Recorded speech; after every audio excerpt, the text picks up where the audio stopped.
평화와 드라마 중 어느 것을 원하는가? 당신은 평화를 원한다. 평화를 원하지 않는 사람은 없다. 그러나 당신 안에는 드라마를 원하고 갈등을 원하는 무엇인가가 있다. 지금 이 순간에는 그것의 존재를 느끼지 못할지도 모른다. 당신 안에서 반응을 촉발시킬 어떤 상황 또는 심지어 하나의 생각을 기다려야만 할 수도 있다.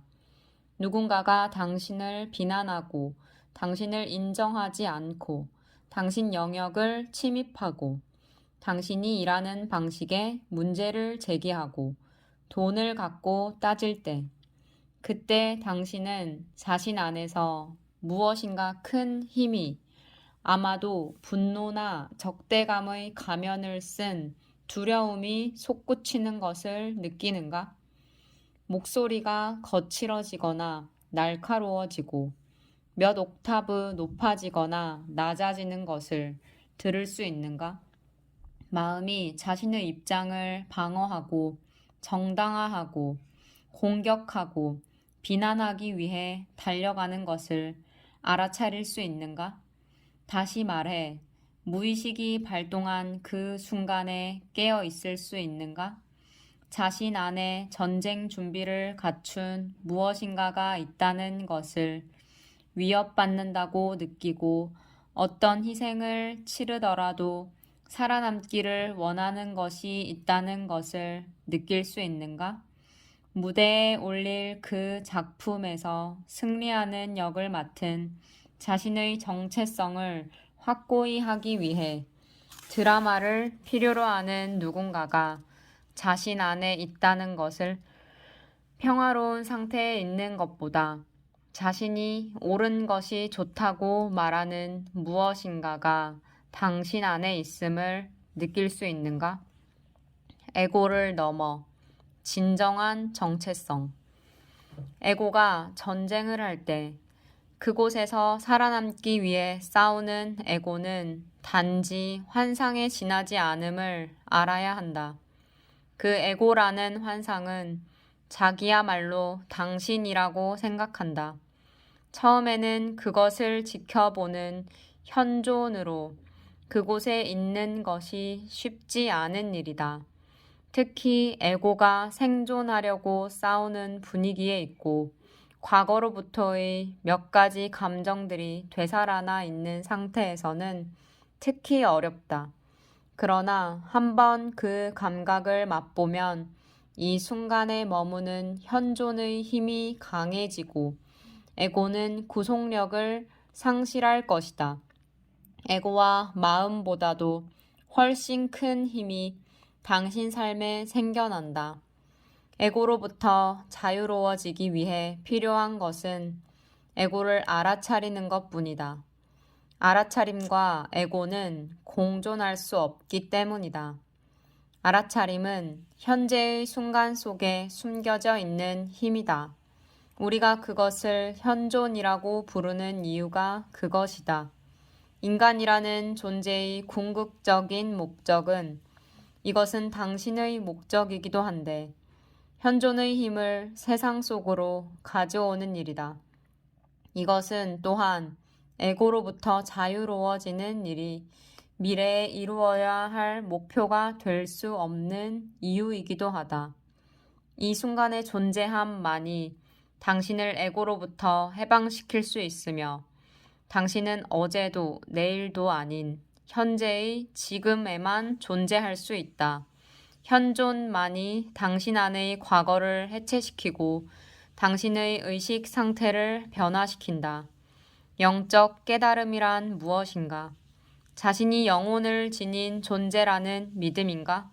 아니다. 그것은 하나의 생각이다. 출생 증명서에 적혀 있는 것이 곧 자신이라고 믿는 생각보다는 진실에 조금 더 가깝긴 하지만 그럼에도 여전히 하나의 생각임에는 변함이 없다. 영적인 깨달음은 내가 지각하고 경험하고 생각하고 느끼는 것이 궁극적으로는 내가 아니라는 것을 끊임없이 지나가 버리는 그 모든 것들 속에서는 나를 발견할 수 없다는 것을 분명하게 보는 것이다. 이것을 분명하게 본 최초의 인간은 아마도 붓다일 것이다. 그러므로 붓다 가르침의 핵심 중 하나인 아나타였다. 또한 예수가 너 자신을 부정하라 라고 말한 것은 자신이라는 환상을 부정하고 그럼으로써 해체하라는 의미였다. 만약 그 자신, 즉 에고가 진정한 나라면 그것을 부정하라는 것은 이치에 맞지 않는다. 이 환상의 나를 버렸을 때 남는 것은 그 안에서 지각과 경험과 생각과 감정이 나타났다가 사라지는 의식의 빛이다. 그것이 바로 더 깊은 곳에 있는 나, 진정한 나, 순수한 있음이다. 나 자신이 그것임을 알 때 내 삶에서 일어나는 일들은 더 이상 절대적이지 않고 단지 상대적인 중요성만을 지니게 된다. 그 일을 존중하기는 해도 절대적인 심각성과 중압감은 사라져버린다. 궁극적으로 중요한 것은 오직 이것이다. 내 삶의 배후에 항상 있는 나의 본질적인 순수 존재, 그 나의 있음을 감지할 수 있는가? 더 정확히 말하면 지금 이 순간 나는 나의 있음이다를 감지할 수 있는가? 의식 그 자체로서의 나의 진정한 정체성을 감지할 수 있는가? 혹은 일어나는 일들에 자신을 빼앗기고 마음속에, 세상 속에 나 자신을 잃어버리고 있는가? 모든 구조물은 불안정하다. 어떤 형태를 취하든 에고의 깊은 곳에는 자기가 생각하는 자신의 이미지, 그 환영의 자아를 강화하려는 강한 무의식적 충동이 있다. 그 자기 이미지, 환영의 자아는 생각이 지배권을 쥐고서 순수 존재, 원천, 신과 연결되는 단순하지만 심오한 기쁨을 흐리게 만들기 시작할 때 나타난다. 생각은 커다란 축복인 동시에 큰 저주이다. 어떤 행동으로 나타나든 에고의 숨은 동기는 언제나 같다. 눈에 띄고 싶고, 특별해지고 싶고, 지배하고 싶고, 힘을 갖고 싶고, 관심받고 싶고, 더 많이 원하는 것이다. 그리고 당연히 자신은 남들과 별개라는 느낌을 갖고 싶어 한다. 즉, 대립하는 상대방, 적이 필요하다. 에고는 언제나 다른 사람이나 상황으로부터 무엇인가를 원한다. 언제나 숨겨진 안건을 가지고 있다. 아직 충분하지 않다고 느끼고 불충분함과 결핍감이 있으며 어떻게든 그것을 채워야만 한다. 자신이 원하는 것을 얻기 위해 사람과 상황을 이용하지만 어쩌다 성공해도 그 만족감은 결코 오래가지 못한다. 목적을 이루지 못하는 경우도 많고 대부분은 내가 원하는 것과 실제 모습 사이의 차이에 끊임없이 혼란스러워하고 고뇌한다. 이제는 고전이 된 유명한 팝송 나는 만족할 수 없어 롤링스톤즈가 부른 곡은 다름 아닌 에고의 노래이다. 에고의 밑바탕에서 모든 행동을 지배하는 감정은 두려움이다. 아무것도 아닌 존재가 되는 것에 대한 두려움, 존재하지 않게 될 것 같은 두려움, 죽음의 두려움이다. 결국 에고의 모든 행동은 이 두려움을 없애기 위해 기획된 것이다. 하지만 에고는 기껏해야 가까운 관계, 새로운 소유물 혹은 이런저런 성취들로 일시적으로 이 두려움을 덮어버리는 것밖에 할 수 없다. 환상은 결코 당신을 만족시키지 못한다. 오직 나는 누구인가의 진리만이 만약 당신이 그것을 깨닫는다면 그것만이 당신을 자유롭게 할 것이다. 왜 두려워하는가?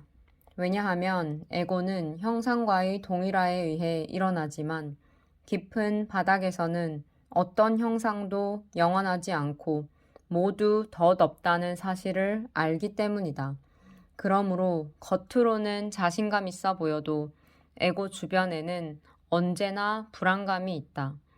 전에 친구와 함께 캘리포니아 말리부 해변 근처에 있는 아름다운 자연보호구역을 거닐다가 수십 년 전 화재로 인해 파괴된 어느 시골집의 폐허를 보게 되었다. 그 집에 가까이 가서 보니 나무들과 온갖 종류의 멋진 식물들이 제멋대로 자라있고 그 옆 길가에는 공원 관리소에서 세워놓은 표지판이 하나 있었다. 표지판에는 위험, 모든 구조물이 불안정함이라고 적혀 있었다. 이것이야말로 심오한 경전의 말씀이군. 나는 친구에게 말했고 둘 다 경외감에 사로잡혀 서 있었다. 아무리 견고해 보이는 물질이라도 모든 구조물, 즉 모든 형상이 불안정하다는 것을 깨닫고 그것을 받아들이면 평화가 당신 안에서 일어난다. 모든 형상의 무상함을 알아차림으로써 자기 안의 형상을 초월한 차원에 눈을 뜨기 때문이다. 그곳은 죽음을 넘어서 있다. 예수는 그것을 영원한 생명이라고 불렀다. 우월감을 느끼고 싶어 하는 에고의 욕구. 에고에게는 그냥 지나쳐버리기 쉬운 미묘한 형태들이 많이 있다. 당신은 그것을 다른 사람에게서 그리고 더 중요하게는 자신에게서도 볼 수 있다. 기억해야만 한다.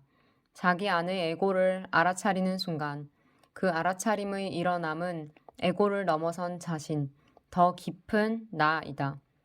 가짜임을 알아차리는 것은 이미 진정한 것이 일어나고 있음을 의미한다. 예를 들어 당신은 누군가에게 새로운 소식을 알려주려고 한다. 무슨 일인지 맞춰봐. 아직 모르고 있었던 거야? 내가 말해줄게. 그때 당신이 주의 깊게 깨어있고 온전히 현재의 순간에 존재한다면 설령 그것이 나쁜 소식일지라도 그것을 전달하기 직전에 자신 안에서 일시적인 만족감을 감지할지도 모른다. 그 짧은 순간, 에고의 눈으로 보면 당신과 그 사람 사이에 당신에게 유리한 불균형이 생겨나기 때문이다. 그 순간 당신은 상대방보다 더 많이 알고 있다. 당신이 느끼는 그 만족감은 에고의 만족감이며 그것은 상대방과 비교해 자신이 더 강한 자아의식을 느끼는 데서 온다. 그 상대방이 대통령이거나 교황이라 할지라도 그 순간만큼은 당신이 더 많이 알기 때문에 우월감을 느끼는 것이다. 많은 사람들이 잡담에 중독된 이유 중 하나가 여기에 있다. 게다가 잡담은 종종 다른 사람을 향한 악의적인 비난과 심판의 요소를 담고 있으며 그것 역시 자신이 도덕적으로 우위에 있다는 상상을 통해 에고를 강화한다. 누군가에게 부정적인 판단을 적용할 때마다 반드시 이 도덕적 우월감이 작용한다. 만약 누군가 자신보다 더 많이 갖거나 더 많이 알거나 더 많이 할 수 있다면 에고는 위협받는다고 느낀다. 자신이 더 적다는 느낌이 상대방에 비해 상상 속의 자아의식을 위축시키기 때문이다. 그때 에고는 상대방의 소유물, 지식, 능력의 가치를 어떻게든 깎아내리고 비난하고 하찮은 것으로 만듦으로써 자신을 회복시키려고 노력한다. 아니면 만약 그 사람이 세상 사람들이 중요한 인물이라고 우러러보는 사람일 경우에는 전략을 바꿔서 경쟁하는 대신 그와 관계를 맺음으로써 자신을 강하게 보이려고 할 것이다. 에고와 명성. 자신이 아는 유명한 사람의 이름을 아무렇지도 않게 자주 언급하는 이름 들먹이기라는 잘 알려진 현상은 중요한 인물과의 관계를 암시함으로써 다른 사람들의 눈에 우월한 정체성을 얻고 그럼으로써 자신도 우월감을 맛보려는 에고의 전략이다. 당신이 이 세상에서 유명해짐으로써 따라오는 재난은 사람들이 당신에 대해 갖는 집단적인 이미지에 의해 당신의 진정한 존재가 흐려지는 것이다. 당신이 만나는 대부분의 사람들은 당신과의 관계를 통해 자신의 정체성, 자신이 누구인가에 대한 마음속 이미지, 정체성을 강화하고 싶어 한다. 그들 자신은 모를 수 있지만 사실 그들은 당신에게는 전혀 관심이 없으며 궁극적으로는 자신들의 허구의 자아의식을 강화하는 데만 관심이 있을 뿐이다. 그들은 당신을 통해 자신이 더 커질 수 있다고 믿는다. 당신을 통해라기보다 유명인으로서의 당신에 대해 그들이 가지고 있는 마음속 이미지를 통해 혹은 실물보다 과장되고 관념화된 집단적 정체성을 통해 그들 자신을 완성시키려고 하는 것이다. 명성에 대한 터무니없는 과대평가는 우리 세상에 존재하는 에고의 많은 정신 이상적 표현들 중 하나일 뿐이다. 유명인 중에는 스스로가 똑같은 실수에 빠져 사람들과 대중매체가 그들에 대해 만들어 놓은 이미지인 집단적 허구와 동일화되어 실제로 자신을 다른 사람들보다 우월한 존재로 보는 사람도 있다. 그 결과 그들은 그들 자신과 사람들로부터 점점 멀어져서 점점 불행해지며 점점 더 자신의 인기를 유지하는 데만 의존한다. 부풀려진 자아 이미지를 먹여 살리는 사람들에 의해 둘러싸인 채 진정한 관계를 가질 수 없게 된다. 이 지구 행성에서 가장 유명한 사람이 될 운명을 타고났으며 거의 초인이라 칭송받은 아인슈타인은 사람들이 그에 대해 집단적으로 만들어낸 이미지와 자신을 결코 동일시하지 않았다. 그는 유명해지고 나서도 여전히 겸허했으며 에고가 없었다. 사실 그는 이렇게 말했다. 사람들이 생각하는 나의 업적이나 능력과 진정한 나, 그리고 내가 할 수 있는 것 사이에는 기이할 정도의 모순이 있다. 유명한 사람이 다른 사람과 진정한 관계를 맺기 어려운 이유가 여기에 있다. 진정한 인간관계는 이미지를 만들거나 자기를 추구하는 에고에 지배되지 않은 관계이다. 진정한 관계에는 상대방을 향해 열린 깨어있는 관심이 있으며 그 안에는 어떤 바람도 없다. 그 깨어있는 관심이 현존이다. 그것은 모든 진정한 관계의 필수적인 전제 조건이다. 에고는 언제나 무엇인가를 원하며 상대방에게 얻을 것이 아무것도 없다고 여겨지면 철저한 무관심 상태가 된다. 그러므로 에고가 지배하는 관계에서 가장 많은 세 가지 상태는 이것이다. 원하는 것, 원하는 것의 좌절, 분노, 원망, 비난, 불만, 그리고 무관심이다.